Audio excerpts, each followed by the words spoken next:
बिस्मिल्लाहिर्रहमानिर्रहीम। अस्सलाम वालेकुम। जो आज मैं रेसिपी आपको देने जा रही हूँ बहुत ही ख़ास है और आपकी मुश्किल आसान हो जाएगी। आप घर पर ही पनीर बना सकते हैं बहुत ही ईजी तरीके से और बहुत ही कम टाइम में और बहुत ही कम बजट में रहते हुए आप बना सकते हैं पनीर। फटे हुए दूध से आज मैं बनाऊंगी पनीर। अगर आपका दूध ख़राब हो जाता है वो बिल्कुल ज़ाया नहीं होगा और आप उससे बना सकते हैं कोई भी रेसिपी।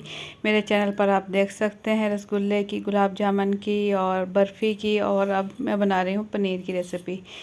बिस्मिल्लाहिर्रहमानिर्रहीम। तो यहाँ मैंने 1 लीटर दूध लिया है। ये कच्चा है, ताज़ा है, तो इसे मैंने चूल्हे पर रख दिया है गर्म होने के लिए।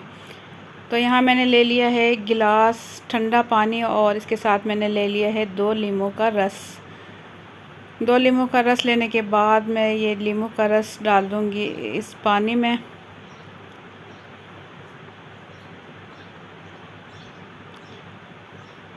लीमू का रस पानी में शामिल करने के बाद मैं क्या करूँगी यहाँ तो मैं आपको बताती हूँ।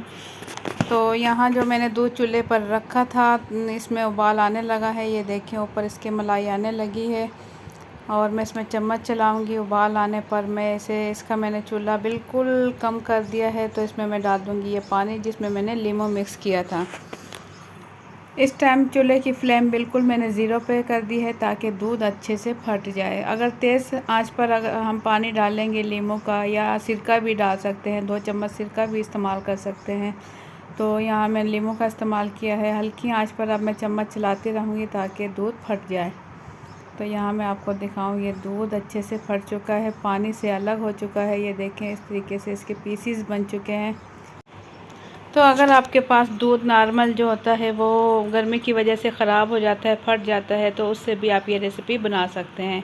अगर आप बनाना चाहते हैं और आपके पास दूध नहीं है तो ये फाड़ने का सही तरीका है, तो आप इस तरीके से दूध फाड़ सकते हैं। तो यहाँ मैंने छलनी ली है, इस तरीके की एक छलनी ले लेंगे। नीचे बाउल के अंदर हम छलनी रख लेंगे और इसके ऊपर एक डाल दूँगी मैं मलमल का कपड़ा। तो इसके अंदर मैं डाल दूँगी ये फटा हुआ दूध। तमाम इसका पानी में अलग कर लूँगी। इसका पानी भी इस्तेमाल में आ सकता है, शोरबा वगैरह सालन में उसमें इस्तेमाल कर सकते हैं, या आटा गूंदने में भी इस्तेमाल कर सकते हैं, क्योंकि ये भी हमारे लिए मुफीद है।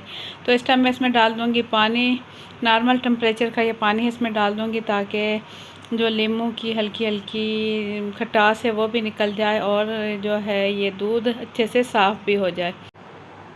और पट्टे में फटा हुआ दूध है, मैं इसे इस तरीके से लपेटूंगी और इसके ऊपर कोई वज़न रख दूंगी। अगर इतना वज़न कोई आपके पास नहीं है तो टेंशन लेने की ज़रूरत नहीं। उसका दूसरा भी हल मेरे पास है जो कि शॉप्स वाले करते हैं। एक देगची या पतीला ले लें, उसमें पानी भरकर इस तरीके से बैलेंस करके इसके ऊपर रख दें। तो इस तरीके से जो इसका पानी है एक्स्ट्रा वो सारा निकल जाएगा। 1 से 1.5 घंटे के लिए इसे हम इसी तरीके से छोड़ देंगे ताकि पनीर अच्छे से तैयार हो जाए। तो 1.5 घंटा गुजरने के बाद मैंने इसका पानी हटा दिया देगची समेत, और इसका मैं दिखाऊंगी अब पनीर मुकम्मल तौर पर तैयार हो चुका है। बिल्कुल बाज़ार जैसा पनीर तैयार हो चुका है, बहुत ही ज़बरदस्त, नरम और सॉफ्ट।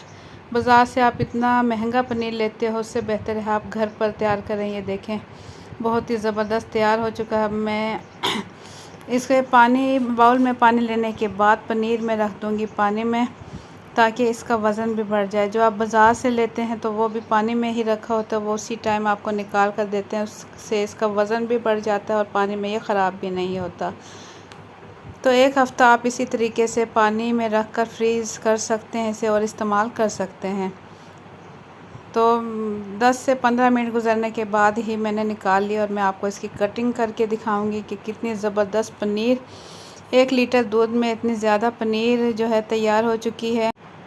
आप भी घर पर ही तैयार करें, फटा हुआ दूध ज़ाया ना करें, उससे पनीर बना लें। इसी तरीके से बहुत ही मज़ेदार बनती है, बिल्कुल बाज़ार की तरह बनती है और बाज़ार से महंगी भी मिलती है। आप घर पर तैयार करें, साफ़ सुथरे तरीके से तैयार करें, जरासीम से भी पाक होगी और आपके बजट में भी आ जाएगी। तो आप लोग इसे ज़रूर ट्राई करें। आप लोगों को मेरी आज की ये रेसिपी कैसी लगी, अपना फ़ीडबैक कमेंट्स के ज़रिए ज़रूर दें। देखें कितनी नरम और सॉफ्ट पनीर रेडी है। तो आप लोगों को मेरी आज की रेसिपी कैसी लगी, अपना फ़ीडबैक कमेंट्स के ज़रिए ज़रूर दें, और अगर मेरे चैनल पर नए हैं तो सब्सक्राइब कर दें, लाल बटन और साथ ही बेल के बटन को क्लिक कर दें। तो इंशाल्लाह फिर मिलेंगे एक अच्छी सी रेसिपी के साथ। मुझे दें इजाज़त।